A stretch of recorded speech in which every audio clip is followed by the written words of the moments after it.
his position now. So we're a bit worried about individuals like that. And also, so you're accusing him of a double standard, essentially, in their methodology.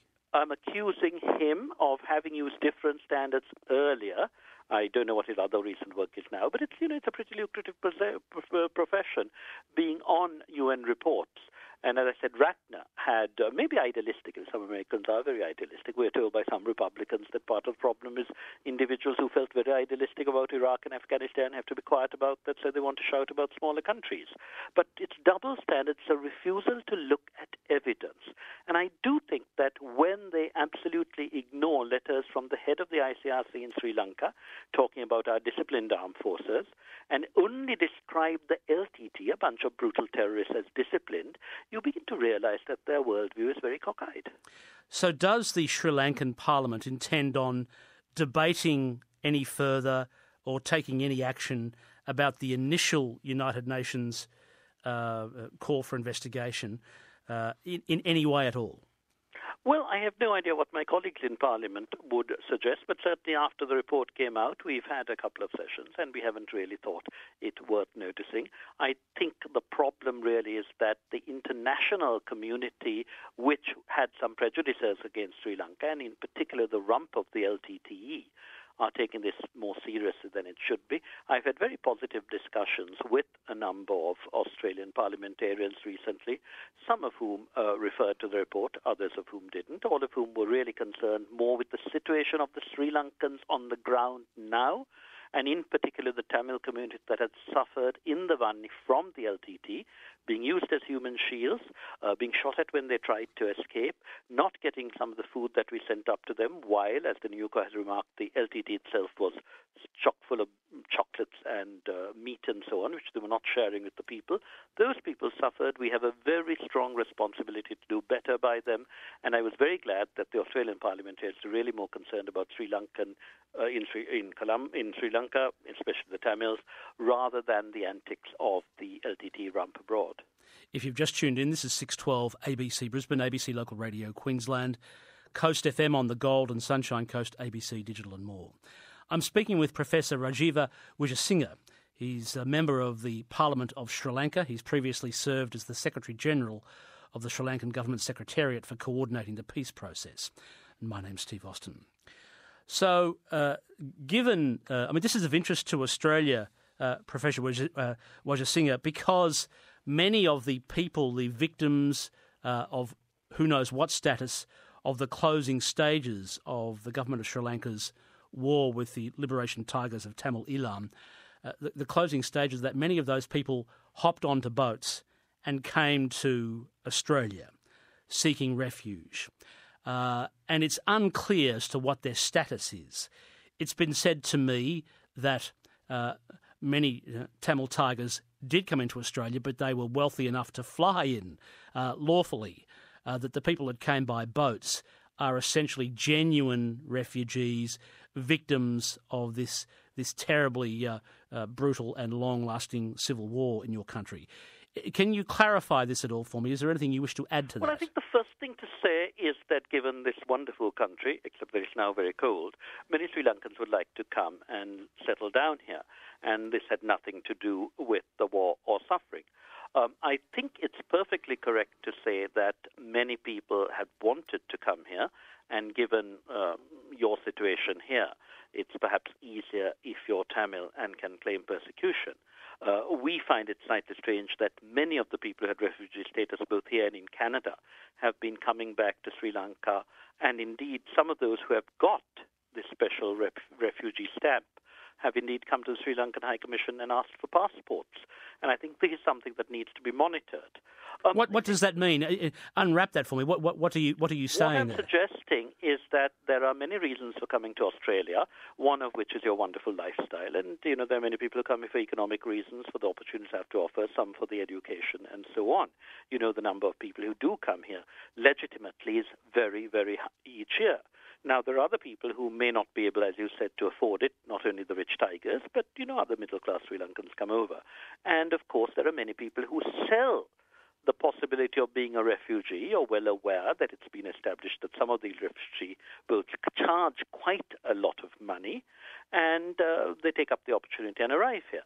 Now, if they're claiming refugee status from persecution, it is slightly surprising that they also want a Sri Lankan passport and come back to Sri Lanka. So the people that have been implied that came to Australia in boats after the terrible conflict in your country have got refugee status here are now going to the Sri Lankan High Commission and asking for passports for their own country. Not all of them, because not all of them obviously would have the money to fly back, but a few of them have with this refugee status, and I think this is something that both the High Commission and your immigration need to work together on. Not indeed to deprive people from coming back to Sri Lanka if they wish to, because of course we're happy to, and if some of them bring some of the money that they brought with them back and would like to invest it in Sri Lanka, that would be very welcome. But I think we need to get it very clear, both the Australians and the Sri Lankans, ours for our good name, yours for your immigration policies, whatever they might be, that people should not come here under false pretenses. Now, the people who came across in boats, as I said, some of them had a lot of money to pay their way over. Some of them could have been poor. Some of them could have got away beforehand. And as you know, some of the people who started coming over were here in 2009 before the conclusion of the war. This is not an entirely new phenomenon. Some people got away to India and are in refugee camps there. The Indians have now begun to encourage some of them through the good officers of the UN to come back to Sri Lanka.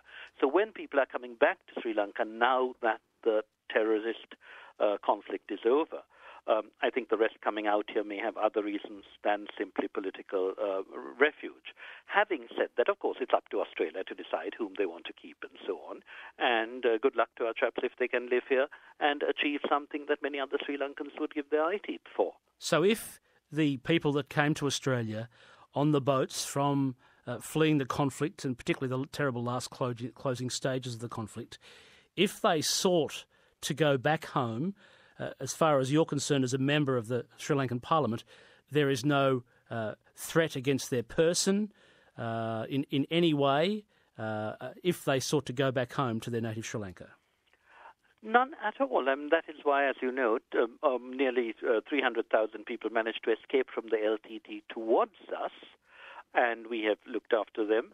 We managed, as the UN has testified, to eliminate all the health risks that they had suffered earlier. We have now resettled most of them.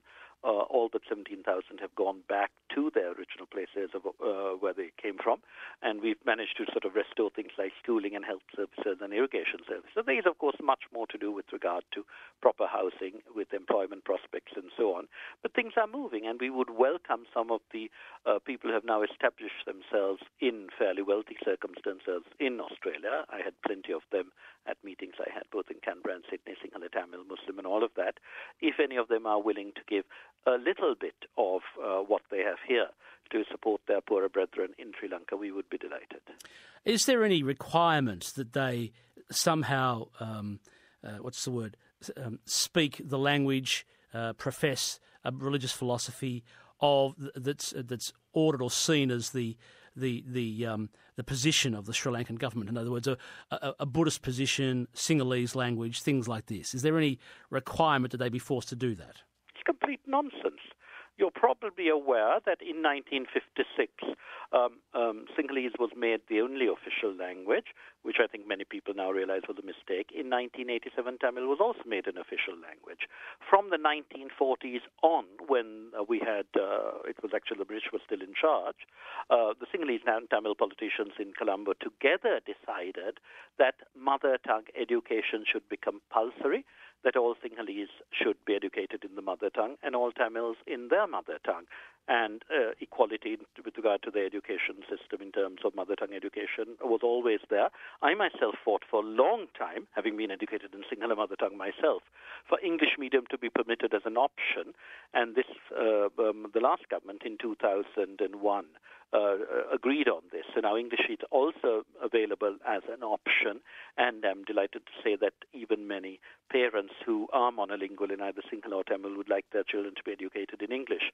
With religion, we really have not had religious conflict at all, and indeed the Hindu clergy have, on the whole, been remarkably peaceful. There were a few members of the Christian clergy who tended to take up a Tamil nationalist position. Just there have been some members of the Christian clergy as well as the Buddhist clergy who adopted a nationalist singular position, but that is not the practice of any of the official religions and religious leaders in Sri Lanka, and there are movements towards ecumenism. You're probably aware that our Chief Justice and indeed Attorney General, not the new Chief Justice appointed last week, a lady, but the previous Chief Justice was Catholic, so was the Attorney General. We have had army commanders who were Tamil or Christian. We have had the Air Force commander was an Anglican. I don't think there's any question whatsoever that Sri Lanka imposes any beliefs, languages on its people. My guest is Professor Rajiva Wijasinghe. He's a member of the Parliament of Sri Lanka. My name's Steve Austin, and this is ABC Local Radio Queensland. A few years ago, Professor Wijasinghe, we had raised here in Australia the very real concern by Rohan Gunaratne, one of the world's authorities on South Asian terrorism, that the Tamil Tigers, had been procuring a range of things, arms, explosives and technical devices from Australia to assist in their campaign against the government of Sri Lanka. Do you know if 4 years down the track that's in any way still active or still being considered? I mean, the short answer is I don't, because I'm not an expert on terrorist armaments. I do know the real problem was the enormous amount of money that the LTT collected from the diaspora, very often through threats and so on.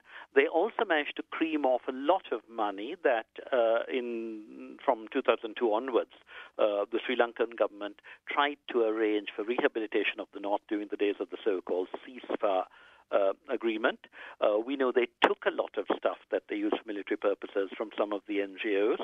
In fact, I was told today by an Australian parliamentarian how some of the boat people, the so-called boat people, have turned up in a vehicle, in a boat marked Caritas, and I certainly don't think Caritas gave it to them.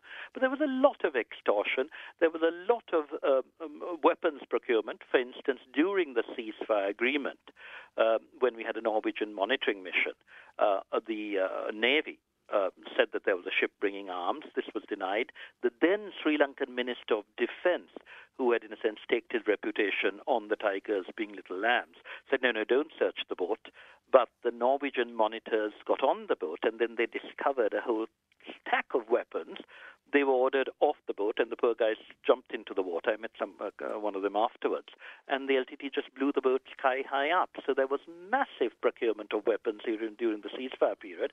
And I'm afraid the lack of determination on the part of some of you guys. I mean, the Australian government, unlike any other Western government, did not ban the LTT, and I'm deeply sorry about this. We were told today that by one MP that this was due to some political partisan considerations. I don't really know, but it's pretty shameful that people, in order to get elected, should not have stopped terrorism. I think that's something that Australia must take very seriously and